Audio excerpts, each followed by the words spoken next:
I really don't know how to play this now because I think it's a bit overdone on this channel, isn't it? Me going on about Ten Hag and saying how crap he is. But then on the other hand, I did try and tell you this about a year ago and you all told us I was full of shit. I'm not quite done just rubbing your fucking noses in it, you fucking idiots. Sorry. Where did that come from? I think that came from about 30 years ago when Newcastle lost the league to Man United and I still kind of hate you for it. But you did lose last night 4-0 to Crystal Palace. So we do have to talk about it, unfortunately. It's really gotten bad now, hasn't it? It's like this is the final nail in the coffin for Eric Ten Hag, but also like this is the worst I've ever seen Manchester United in my life. It's the most defeats I've seen from them this season. It was the worst Champions League campaign ever. Tactically, they look shit. They've never looked worse. And it is a bit ironic that a lot of the excuses made for Ten Hag were about he hasn't got his players in yet. And yet in this game, Onana bought by Ten Hag. Wan-Bissaka was before him. Casemiro, Ten Hag player. Evans, Ten Hag. Dalot before him. Meno, promoted by Ten Hag. Eriksen, Ten Hag. Anthony, Ten Hag. Mount, Ten Hag.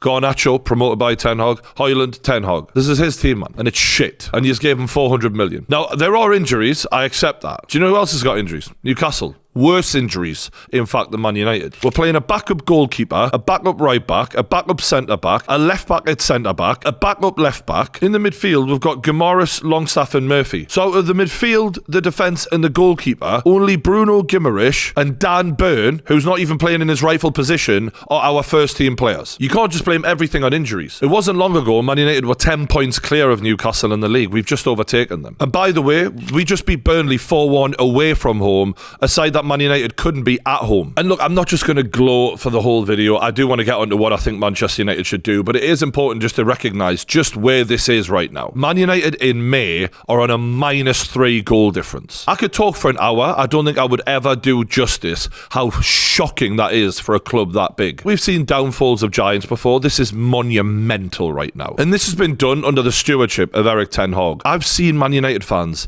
defend this man blindly for so long. Surely the rest of you lot have finally woken the fuck up now. Like, if this isn't the wake-up call, I can't help you, right? Like, this is a point where you're looking at someone and you're thinking mental illness. This is really where we're at right now. What the fuck? Chelsea have been so bad this season and even they have caught them up. And Jamie Carragher said after the game, this is one of the most poorly coached teams in the Premier League. But this isn't just happening now. This has been that way for a long time. And I can prove it. I said this over a year ago. They've been battered at times. Conceded 6 to Man City. Conceded 7 to Liverpool. When they came to Newcastle recently, if we'd even had half of the normal shooting accuracy that we do in a game, we'd have put 5 past them quite comfortably. I watched the Nottingham Forest game. To be fair, on attack, you've seen Bruno Fernandes and Anthony looking good. But when they were giving that ball away so carelessly, time after time, if they weren't playing one of the worst teams in the league, it would have been at least a draw. They are so open. They give the ball away so carelessly. You can't continue to just act like Ten Hag has nothing to do with all of this. Try to tell you, didn't I? Did try. Points for trying, which was all uploaded on the 21st of April 2023, after you'd won the cup, after you'd secured top 4. I still said it even then, because I've had a team that have been plastering over axe wounds before, and I've had to worry about when we're really winning games because we deserve to, or when we're just nicking them constantly. And that was happening consistently last season. But it's easy to be blinded by results and not worry about the working out. But just like when you teach a kid how to do maths, the working out needs to be right so that it's a repeatable process and that you keep getting it right in the future. And that wasn't happening last season. And unfortunately, the chickens are well and truly come home to fucking roost like. You've got Ten Hag doing this interview with Gary Neville and people are, oh, well, now I want him to stay because he fucking spoke so good. He said if we'd got Harry Kane and we'd got a partner for Casemiro, this would have been a completely different situation. Do you think any Premier League manager who's being successful right now, other than Pep Guardiola, who even still he probably moans, has every single transfer signing that they wanted? Fuck off. Is that an excuse? Oh, he's got players from previous managers. Mate, we've got Steve Bruce FC still fucking carrying Newcastle for the most part. And that Palace game was absolutely pathetic. Man United fans should be outraged by that. And fair play to them for clapping those players off because they didn't fucking deserve it, that's for sure. And the signings Ten Hag did made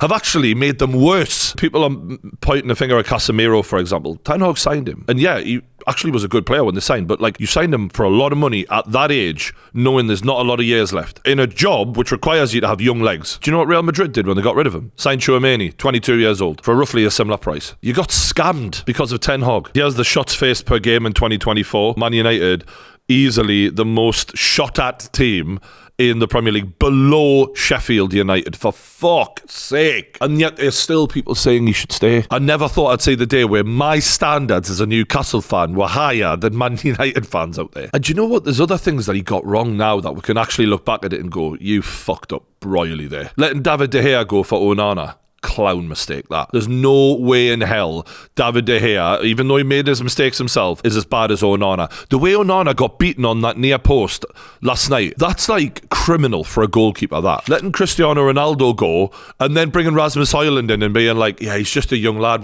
We just don't have a senior striker, you know, we could really do with a bit of experience, someone who you can actually rely on. Funny old thing, the replacements were Weghorst and then Højlund. If you put them together and all of the goals they've scored combined, it doesn't amount to what Ronaldo scored in the one season he did at Man United. Great call, boss. Great call. And the sad thing is Ten Hag didn't just make a bad decision in the moment for Manchester United. He made a bad decision for the legacy of Manchester United, because now that relationship that Ronaldo had with Man United, it's fucked forever because of that bold fraud. I am aware.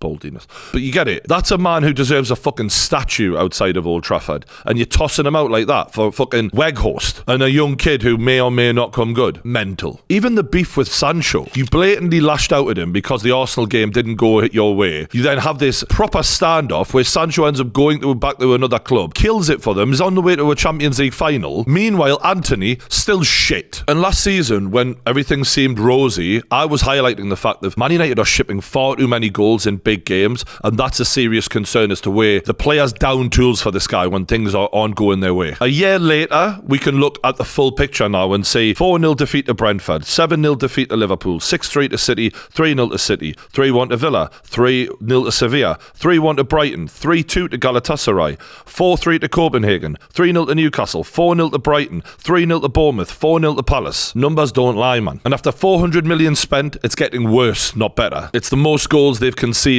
since 1976 in a season. My dad would have been a kid then. That's how bad it is. And the mad thing is Ten Hag was supposed to be like a professor type dude, right? He's not the most charismatic. He's analytical. He's a genius tactician. That was what we all believed. People were talking about him as if he's the next fucking Pep, for Christ's sake. He had 9 days to prepare for this match, and they got smashed 4-0. What the fuck was he doing in those 9 days? Because that lot didn't look like they had a fucking clue out there. And it's ironic that this is one of the first games from memory that Bruno Fernandes misses through injury, because when Man United do turn up and play their usual shit, he is the one, or Marcus Rashford last season, but between the two of them, they'll step up occasionally, turn a game, and get the team feeling a bit more confident again, because they've got that next level mentality, right? They've got a little bit of self-belief in them. Even though it's cocky, even though it's arrogant, and even though they often don't deliver when it matters most sometimes, they're the ones who can actually turn a game round. And by the way, neither of them was signed by Eric Ten Hag. All that money spent, and without them in the team, there's no fucking hope. What does that tell you? This is Manchester United we're talking about here. One of the most dynamic and entertaining teams in the league, according to Eric Ten Hag. And with Ten Hag looking for a new job soon, he might want to check out our new sponsors, Course Careers.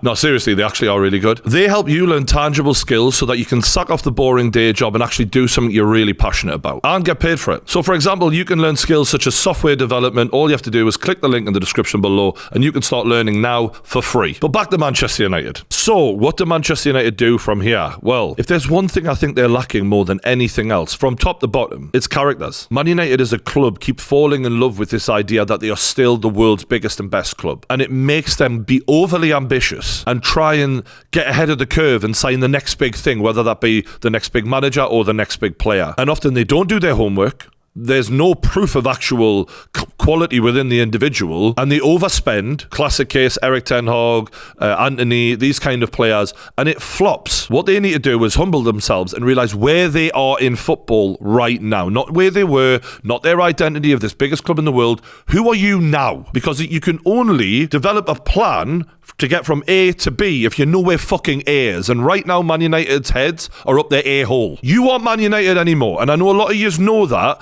but you need to have that within the plan. And there's some very unsexy managers and unsexy footballers who could really help you right now if you just humble yourselves and realise we're not better than you anymore. 10 years ago we're not anymore. And in order for us to build onto this club and actually get us into the conversation again so that we can even attract the world's best footballers, we need to have a team that their motherfuckers would want to be around, because we don't right now, managerial or football players. You need to get players, and as simple as this sounds, who will fight for that badge like they're their life depends on it, because there are too many of them right now who actually think they're too good for that. And I know I mentioned Marcus Rashford earlier on in regards to his ability to turn a game, but the reality is his attitude is not good enough. A lot of them aren't. And a good manager would help that immediately, but good players will also help that, and I think that that's also necessary. So some solid, proven Premier League players that you know what you're going to get from them week in, week out, and that this massive drop-off in levels isn't going to keep happening. Players with fight and with character. Yeah, they might not be on the level of Man City and Arsenal and even Liverpool, but you're a million miles away from them right now. Stop thinking about them. Same with the manager. You know, it's ironic that Eddie Howe was laughed at when Newcastle appointed him, and I understand why. If you look at Eddie Howe right now, he would be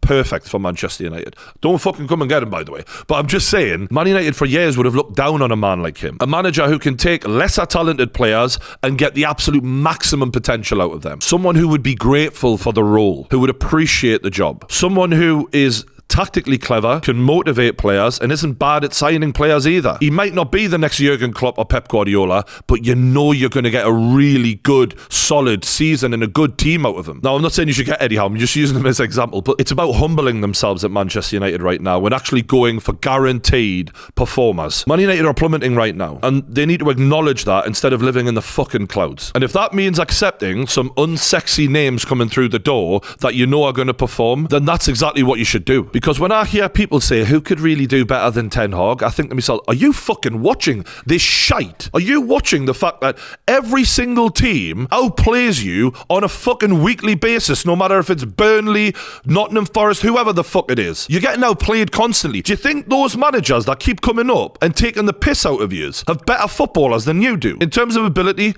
have they fucked? So stop with that shit about can we get anyone better than Ten Hag? Fuck me, you could blindfold yourself and pick managers out of a hat and do better than this chump. That team was £400 million worth of talent out there. There's talent in that squad still, but you just need to add those characters in to get the standards back and to actually get people to perform at the right level again. Now, personally, I would sack Eric Ten Hag right now. I don't give a fuck who they appoint in the meantime. A Man United legend would do. It doesn't really matter, because mentality-wise, those lot are beaten before they're even getting out on the pitch, and that's when it's time to go. And if you've got a cup final coming up, that is the last state of mind you should be in. Could Eric Ten Hag still win it? Yeah, he could, but I think it's worth rolling the dice right now, mate. Because if Man United win that cup final, they still make it into Europe, and that would be massive for the next manager. And with the players moping around the way they are right now, I don't see it happening. So that's all I've got to say for Man United. I know I did gloat a little bit, Man United fans, but come on. You stole my childhood happiness away from me, so get fucked. It's the least I can do. And you should actually appreciate the bitterness, right? I'm petty. It's because you's mad, right? So fair play to you, but you don't anymore. Fucking hell. Hit the like button. Don't forget to subscribe to the Kickoff YouTube channel. Thanks for watching. I'll see you on the next one.